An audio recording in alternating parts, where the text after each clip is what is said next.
Well, hello, Bill. Hey, Don, how you doing? Doing good, doing good. And hello, everyone, and welcome back to the Old Sautee Show. We appreciate you tuning in with us. It's been another wonderful day in the valley, in Sautee Valley. And Bill, were you the one that prayed for rain?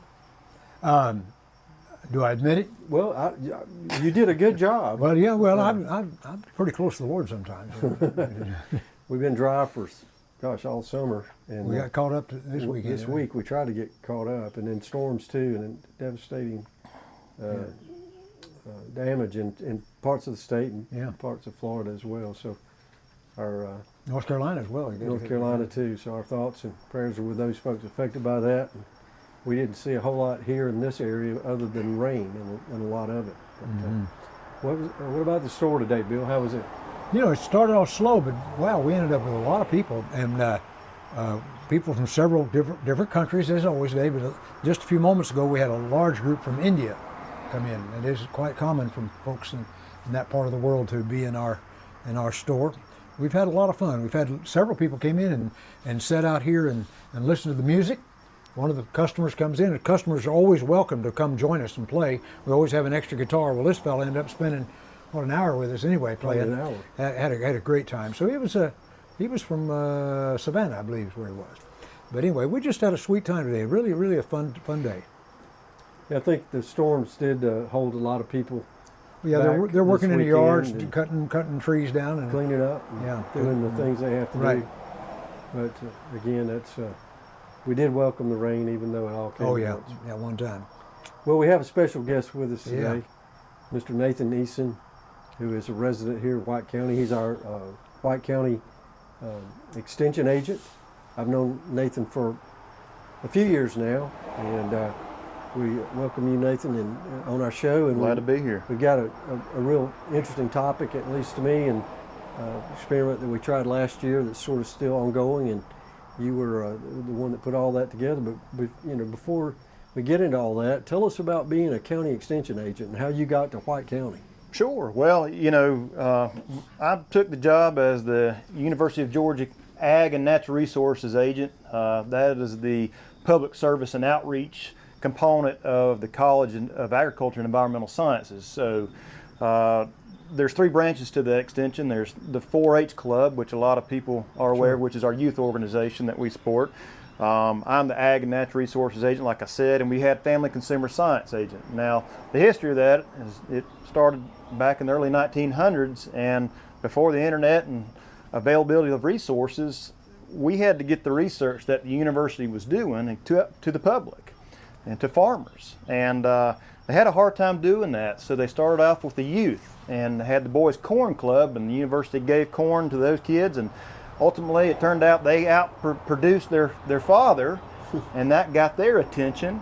And for the girls, they had the tomato club, and they did a lot of home goods, home preservation, and canning programs. So it's evolved over the years, and of course back then agriculture was life, and everybody was tied to it. Fast forward to today, the state has demographically changed drastically, and obviously Georgia is the number one, or agriculture is its number one economic driver. Of course, in White County here, poultry is king, and that's where a lot of our farm gate value comes from.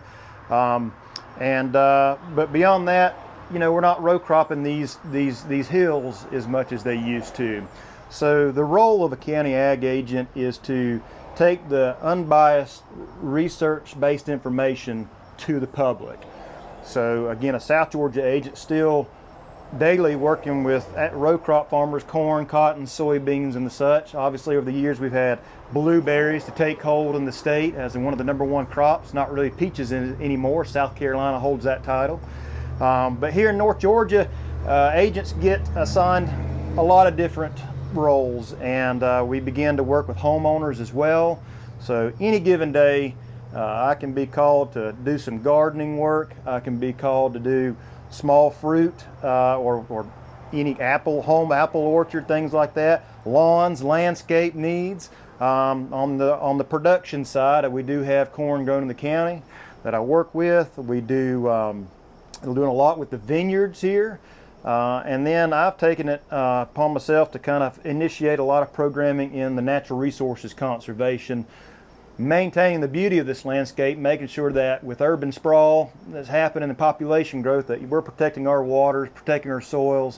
So we had a lot of cool conservation efforts going on up here. So it's always each day's different, and it's fun, and one of those new things kind of brought me to the topic of what we'll be discussing today.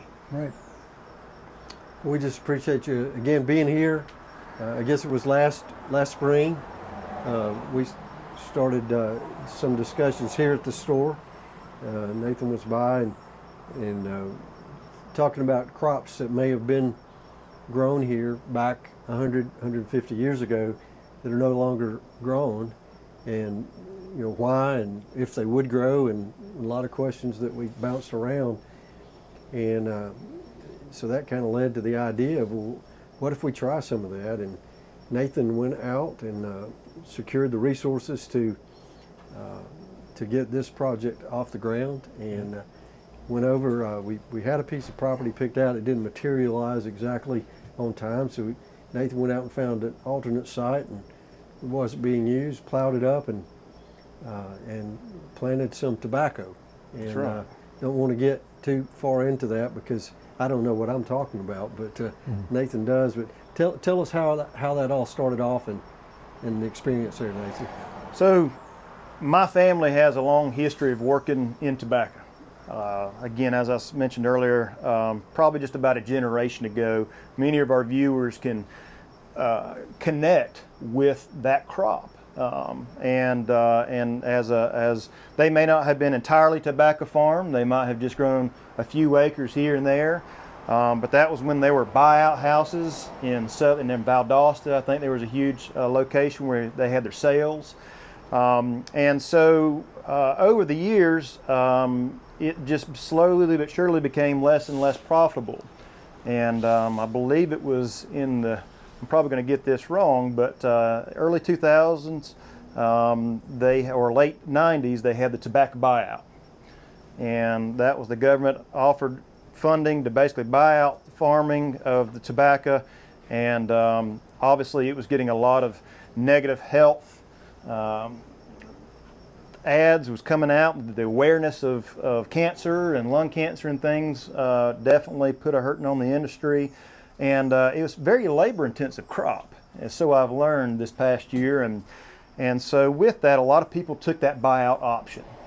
And that's across the entire country. Tobacco's not just here in Georgia, but in the Carolinas, Kentucky, and on up the East Coast, Connecticut.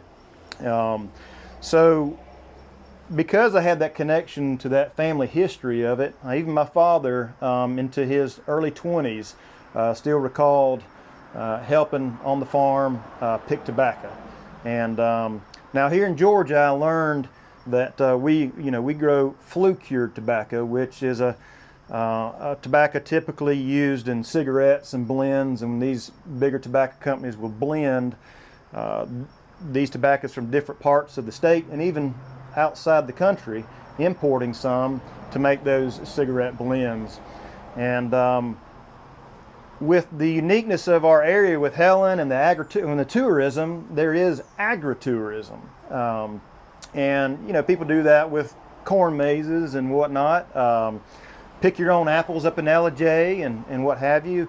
And I thought, how neat would it be to be able to tell the story and to learn it firsthand about growing tobacco.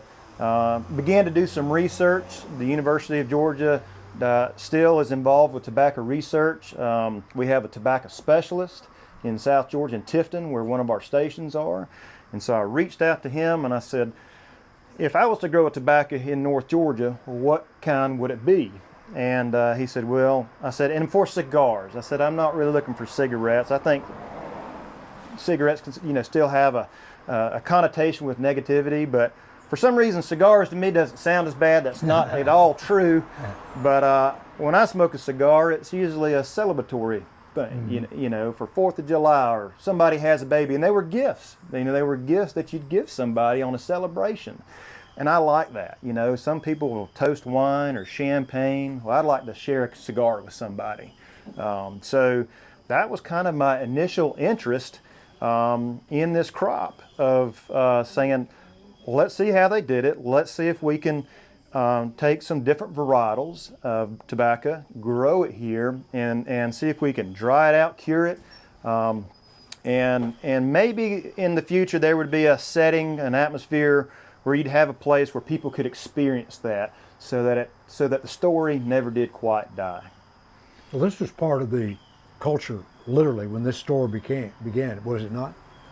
I mean, there could have been a fair amount of tobacco grown in here I've not looked at the 150 years ago. correct. I've not looked at that census data to understand what acreage might have been grown in White County or the northern parts of the state, but very well could have been. Certainly they grew enough for their own consumption. Yes, A absolutely. lot of farmers. And I had firsthand testimony to that, even just from somebody's grandparent who grew just a small plot in their backyard to be able to do their own. Now, I was surprised to learn, it's been some years ago now, that tobacco was in the Midwest, and you mentioned Connecticut. I don't think of tobacco, I think of tobacco only exclusively in the South, but I guess it could be grown anywhere. Yes, sir. Matter of fact, up north they can grow some of the finer wrapper leaves that make kind of some of the dark leaf tobacco. And I know enough about this topic to be dangerous, so anybody that's watching this video, I do want to kind of preface it by saying I'm learning. People who grew up in this, cigar connoisseurs, they definitely understand who's making the best, growing the best tobacco, the best of quality. And again, a lot of that is grown outside of the U.S. With a caveat, I will say, of a lot of great quality. Again, Kentucky, University of Kentucky doing great research, because they still do have some growers up there, and that'll kind of play into our conversation a little bit later on. I see. But what I did do is I reached out to our specialist and I said, hey, let's do a varietal trial. And I said, of burley tobacco. So it's not flue cure, but it's a burley tobacco, which would be more common in a cigar blend. And I didn't know much about burley tobacco, and so I said, you're the specialist, you send to me what you need. And so we planted, I believe it was 5 different fillers is what I call it, just of the 5 different varietals there. And then we planted 2 different dark leaf tobacco varietals. And so it was just to kind of see if we plant it up here, how well is it going to do? Because, you know, our climate here in the mountains, it is cooler. And our bottomlands are rich in nutrients and don't have to be irrigated as in other locations of the state where they're growing flue cured and probably under center pivot irrigation. So so I found that land like Don was talking about, and he was kind enough to start them from seed. You actually start them in little water beds. They're almost like they're hydroponically grown. They float in styrofoam trays, and then once they're mature enough, you take them and you transplant them. So, and that's kind of whenever I got Don involved and said, hey, let's come on over here. And well, you got involved before that, but he was there the day of the planting. What was your takeaway from the day of the planting? It was interesting. The machine that they brought to plant the plants with was, you got to ride it and plant transport the plants out of the flats that they were grown in into it looked like a Gatling gun to me. It turned, it had tubes, and you had to shoot those plants down in there, and the machine did the rest. Right. But it drilled the hole, planted the plant, watered the plant, covered it up. Wow. And lightning speed. So if you got behind, you know, your row was going to gaps in it out there. That planter was one that our local RC&D council had, and a fella in North Carolina with the NRCS brought it down, and so we were able to use that transplanter, and it worked great. It worked cool. great. So after we got it planted, it was a learning curve again about weed control. We put down our pre-emergent down to keep the weeds from coming up, and that lasted a good portion until we got some good canopy closure between the rows. Still found myself weeding a little bit the crop, but learned that we have pests, and so I got just a backpack sprayer to spray a few insecticides, and I know insecticides and fungicides and those kinds of things scare people, and but at the end of the day, if you want to grow a tobacco crop, you don't want some of these caterpillars and worms getting in there, especially at a young age. I learned you have to really make sure that you get a spray down in that whirl, the early stages at the top of the plant, so it can continue to grow with that apical dominance. And as that plant got bigger, as tall as me, I found myself as a challenge getting that spray penetration, because I wasn't using a tractor, and commercially they would have had high boy tractors with big booms spraying over. But just had an air blast kind of a backpack sprayer, and trying to keep the tomato hornworms off, with the tobacco worms. So sometimes it's the same caterpillar, just depends on which crop you're looking at. But we were able to, here's a few of these leaves that have some holes in them and things like that, and that's just a little bit of caterpillar damage, but for my purposes it was okay. But it was, so the great experience for me was my father, again, as I mentioned, he grew up on a tobacco farm, and he always told us these horror stories of him having to go out there and top the tobacco, because when it gets big enough, it puts a bloom out, and you don't want that bloom. You don't want it to go to maturity and start setting. You still want it to put on bigger leaves, so you go out there and you break the top out. So that was done by hand for generations, and so that's the way we did it. So, and there's also at the same time a tobacco leaf plant will begin to sucker from the bigger leaves. Just like a tomato plant, you'll see that little stem come out at the crotch there off the main stem, and you've got to pinch any of those that got ahead of you, pinch those off. So you'll always hear the term suckering and topping tobacco. Yep, three back.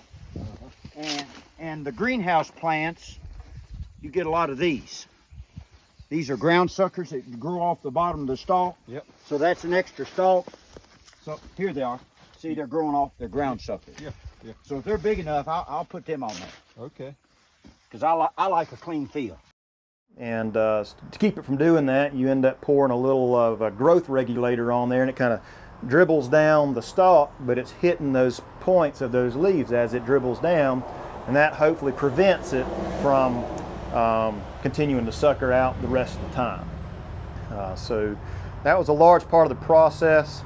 A lot of work, but I think it was just as much joy for me and my father to do that together, because he hadn't done it in 30 years, so or more.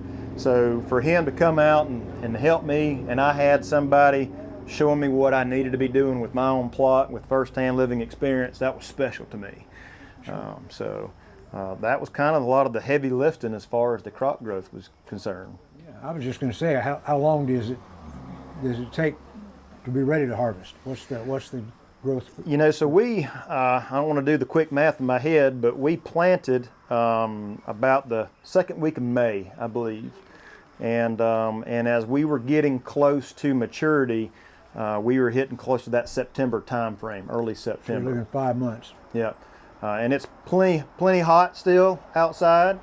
So you always hear folks talking about when they pick the tobacco, sweating, and you're sweating, and you end up taking those tobacco leaves, and a lot of times the kids were chored with walking behind the picker, and they'd put these leaves under their arm, and that nicotine would absorb into your skin and make you deathly sick, as they say, for about a good 24 hours. Mm-hmm. So that was a part of the process I learned that was the difference, was on burley tobacco. We're not harvesting the leaves. So to the point, you'd in Georgia mostly, you'd pick it by a leaf, and you'd start with the bottom ones because they mature first. And then they would go and they'd start working their way up the stalk. And then those leaves were then strung on a stick and hung in a tobacco barn, which we were sharing earlier. That was your job, was to be. Yeah, I was a little guy, so I could be at the top of the barn. Yep. So you had several. Oh yeah, several. And they just hand the stick up, and we'd put it across the joists in the barn, and it was really hot, but at least I didn't get the dust and the dirt in my face, which the guys down below got. So That's right. it was quite an interesting experience. I did it for several summers. Yeah. So, and what I learned was, how did I learn? I didn't know what I was doing, and our tobacco specialist would kind of tell me, and but seeing is believing. So we took a trip up to Lexington, Kentucky. My father worked with somebody that was at the university up in Kentucky and retired, but their family grew tobacco. And only until about 6 years ago did they stop growing it.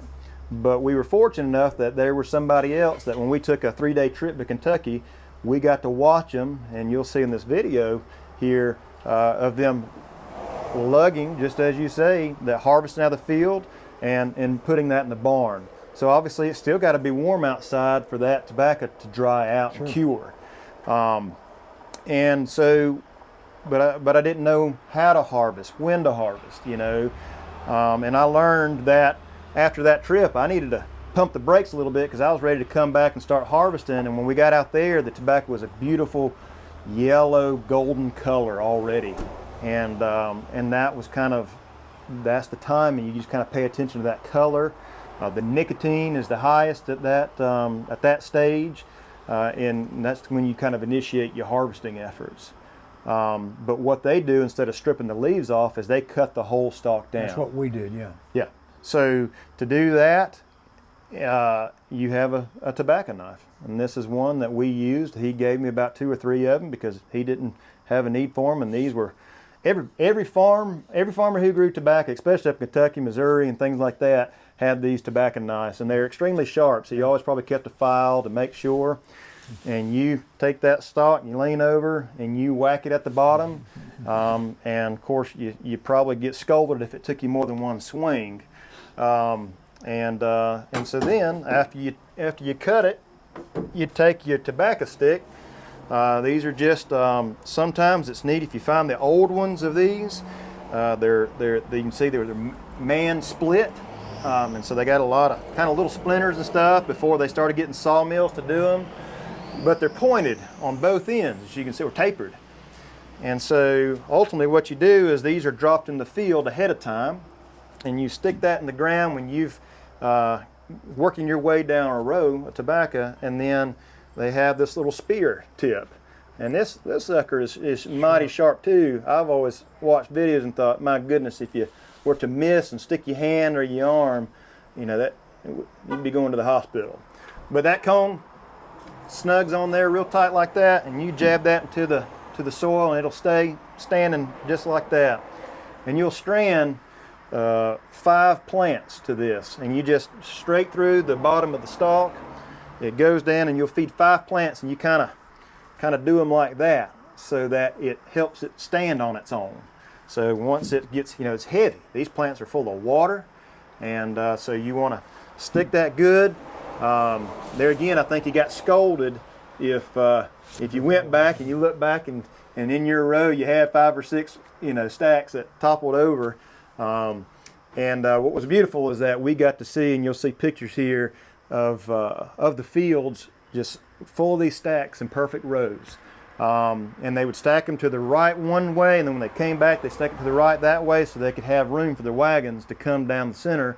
And then that's when your helpers would go and then load these stacks up onto the wagon. I've not seen one of those spears in over 60 years.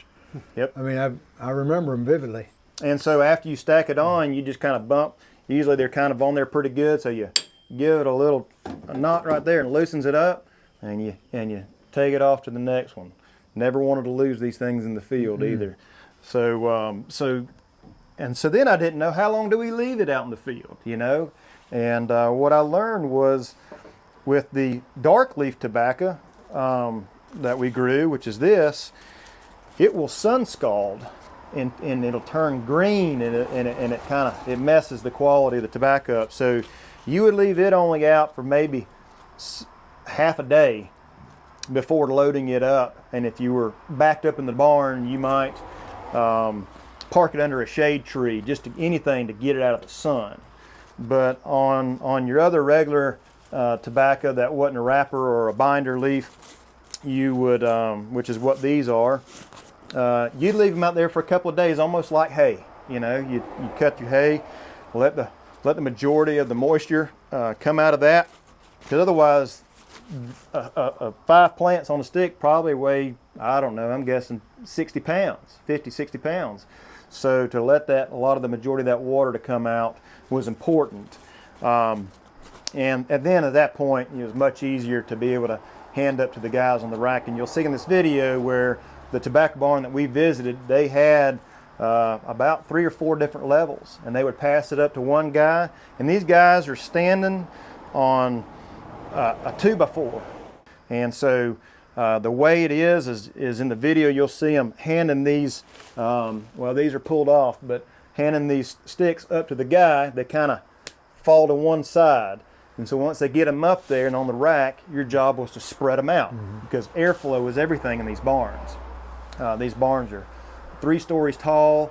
They have vents on the side so that in times whenever they need it to dry out faster, they can open those vents up, allow the barn to breathe more.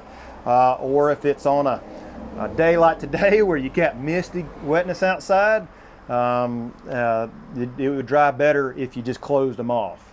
And there's terminology that I learned on that trip that I've already forgotten about different sections of those barns. But in short, it was a wonderful trip. If I had not taken that, I would not have known what to do. So we got back, we realized that only had about 2 or 3 more weeks before we needed a harvest. And my father came up again. My father was a big help in this project, and got a couple other people in the community to help me. And we started cutting our plot. And everything did great. As far as the variety trial, I mean, I didn't see one that excelled over the other. All the plants got, for sure, 6 foot tall or so, big leaves, very healthy. There are viruses out there that will take out tobacco crops that farmers have to be keeping out of, you know, every year planting tobacco in the same field. But this being the first time it had ever been done, our plants were very clean. So I was thankful for that. I called Don up and I said, Don, we need a place to dry this tobacco. And he had an old horse barn, and he said, well, we can try the old horse barn. And it had stalls in it, and that weren't being used anymore. And the sides were actually, the boards on it had gaps in between. And I said, this is perfect. I said, because now we got our airflow going. So the plot was about, I hadn't really mentioned that, it was probably about a 1/10 of an acre, I'd say, or maybe a little bit more. It was more than what I should have planted, because we loaded 2 16-foot trailers up and hauled it over to the barn. And I went to a sawmill. I mean, I was scrapping because time's of the essence, you know. So I had gone to a sawmill ahead of time, found some slabs that were just in coal pile, went there with some screws and those stalls, and real quickly built some racks that we could hang the plants from. And that's where they sat and dried. And what you see in the background here are what they look like dried out. We were successful in the planting. We were successful in growing it, successful in curing it. And then we just had to figure out, you know, could we turn it into a cigar? You can't, when the tobacco leaf dries, it crumbles. So you have to wait until on a day like today, potentially. As a matter of fact, I pulled these stalks out of the barn yesterday. And what they call it, getting in order, okay? Which kind of was a perplexing word. I kind of had to keep saying that over my head. What do you mean getting in order? Well, in order meant that the leaf will rehydrate itself just from the humidity in the air, and so you'd always what they do is we call it taking down a barn. They take it off, and they would strip the leaves off the stalks. And you couldn't do that if it was super dry. It just fall to pieces everywhere, just like brittle paper. But you want to be able to grade the leaves so that at that point when they stripped them off the stalk, the bottoms were called the sands. You know, they were the closest to the dirt, so a lot of times the dirt splashed up. and the higher, the premium tobacco was at the top. And so the top of the tobacco was obviously used for probably more of your premium cigars and things like that. You know, talking about reminiscing of the old ways, again, you said earlier, Mr. Bill, it's hard work. Yeah, it was hard work. Hot. You know, it's everybody. I probably made 50 cents an hour, That much. maybe 75. Oh, that's pretty good. I know it wasn't $1. And that's something that I take away from this whole experience, because it was a lot of labor for me working the field. As small of a plot as I had, pulling weeds and spraying and stripping the tobacco and hanging it and moving it, is I had an appreciation, but it was a way of life back then. And people didn't mind the hard work. And I'm not saying that people don't anymore, but just times have changed. We have technologies that help us with a lot of things. So even in the flue cured tobacco in the South, we don't hang it in tall barns anymore. They'd still do in Kentucky and up north on burley and what have you, but on flue cured you have drying barns, and so you cram all these leaves in big bales in a sense, and or racks, and put them in these drying barns and blow heated air over the top of them, so it speeds up that process so they can get in and get out. So as I mentioned earlier, we have this machine that's going to help us roll this cigar. I presume experienced people might can do it by hand, but it won't end up with a pretty result. One thing that I discovered on this tobacco was that I don't know, and it may just be the type, that normally a lot of these are used as fillers and whatnot, or instead of wrapping leaves that I'm using, is the veins in here are kind of thick, and so whenever I finish a cigar like this, it looks like one of those backwoods cigars that you'd find at a store. You know, it does not have that smooth wrapper leaf as I ideally would like to have. But this is kind of the ultimate outcome, and it kind of looks like a tobacco leaf rolled up. But when you light these, it smells like a great smelling cigar. Now, how many leaves are in that one cigar? So that's a great question. I didn't know how much with this I was going to use, or just, you know, it was all an experiment. Sure. And so an important part was that your wrapper leaf, you know, be your prettiest leaf. And so there's 3 leaves that you put into a cigar. You have your filler, but you also have what we call a binder wrap that goes around that filler initially to kind of hold it together, and then that's where your really high-end tobacco leaf that's real smooth, that's been worked over a little bit in the factories, and that is you're just trying to smooth out these wrinkles as best as you can, and hopefully have I got a little hole here, but for what I'm doing, just to see the process, I don't mind so much. But so you have your filler, a binder, and the last stage is your wrapper leaf. And so those are the 3. So ultimately what I'm trying to do is I take the leaves off of the stalk, and it's got this thick midrib here that's no good. I mean, it's woody. So when you're using the leaves, you're using both halves of that leaf. And so you got to get that out. So what you do is you kind of start from the top right here and get it going, and you grab it like that. How about that? And you kind of work it around here, and that ends up pulling that stem out. So then what you're left with is both halves of your leaf. Now this is the process where you'll see in this part of the video is me demonstrating just taking that filler. And at this stage, you can start ripping it. You don't care. This is what's going in the center, and you're going to start layering that in the palm of your hand. Now, again, this may be done slightly different on large-scale operations, but for anybody just doing this that rolls their own, they're basically taking these fillers. And because I had different varieties, I was pulling leaves from different varieties to have a blend, because most cigars are blended. So let's just, for humor's sake, let's go ahead and strip out another one, and that way we'll say that we had 2 different leaves that we pulled from. One thing that's neat about work, I say it's neat, it was something I didn't experience, is that nicotine that's in these leaves is still sticky. And that's that presence of that nicotine in there. And of course, anybody growing a premium tobacco wants the high nicotine levels. But when you're dealing with it, I actually sometimes will use gloves just because my fingers just get so sticky. But as I said, you begin to tear these and work these in. Occasionally, I might take a little bit of the wrapper leaf as well, just to have a darker tobacco within that. And you begin to feel, as you work it through your hands, the thickness, and you want it even. I mean, right? When you're smoking a cigar, you want to even roll.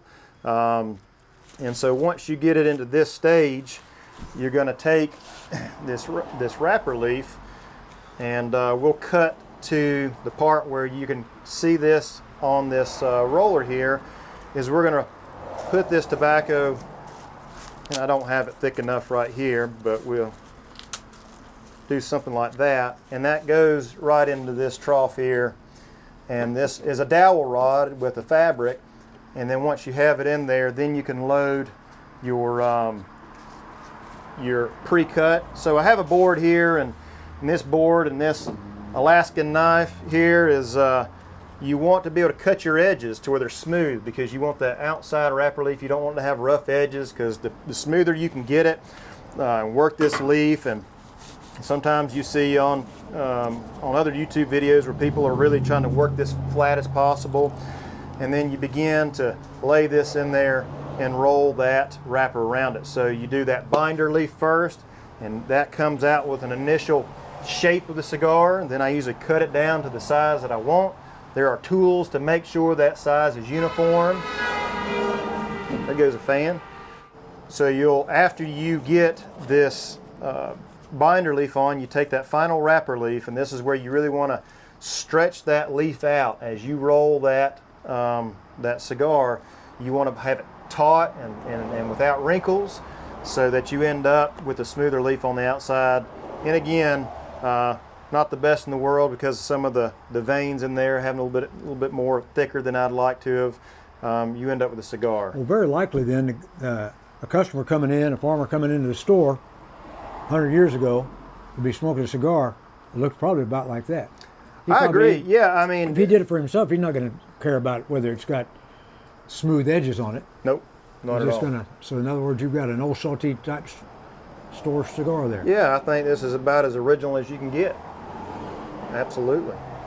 And I've smoked some of these, and I've shared some with Dawn, and to say that it's perfect is a far stretch. I've learned that while you get some of these in order, sometimes to keep them from drying out, I'll put them in a bag, and sometimes they absorb too much moisture, like from a wet paper towelette or something that's in there with them. And then when you roll your cigar, sometimes it can be too wet, and then it has a hard time drawing, or staying lit. And then so I've tried to play with it a little bit to loosen that roll up a little bit, and that's all geared here. This has, a gear here that you can tighten up, make something small or make it bigger, or tighten your roll up. And like I said, I'm by no means professional at it, and try to get better and better. But just learning that process is really just. Now, will this cigar taste different than a commercially, like a contemporary cigar? If you go to the cigar store, does it taste different, or does it say? Well, I think a cigar connoisseur would say every cigar tastes different. Well, I'm sure so. I don't know anything about, I don't know anything about cigars. And to me, I would tell you it tastes very similar to a quality cigar that you would buy. Yeah, I mean, the first time I lit one, and it smelled like a cigar. Yeah, I mean, and that just comes with the natural characteristics of the tobacco itself. Mm-hmm. I mean, it smells like a cigar. It tastes like a cigar. Mm-hmm. It was a win in my book. So you end up with this product, and for people to see that, me and Donna talked about in the future doing maybe some days where if we wanted to grow a little plot and just show people and demonstrate how this is done, that could be phase 2 in the future. Sure. Working with the store on that. Well, it's fascinating, and I know there's a lot more to it and a lot more to learn, but to keep that part of our history alive and is very, very important, and I appreciate all your work and efforts, because I was out there, not nearly, I mean, he was out there a lot. I was out there a couple of times, and it was hot, and it was humid, and it was hard work, but I think we see the results here being worth all that. And Nathan, again, thank you for being here with us today. We appreciate all that you do for our community and for our store and for our public here. And to our audience, we invite all of you back to our show. We hope you'll join us every week, and hopefully we'll have more topics to offer. If you have ideas and questions, we'd love to hear from you. And if not, we'd like for you to like and subscribe our channel. And we hope to see you all again next time on the Sautee Show.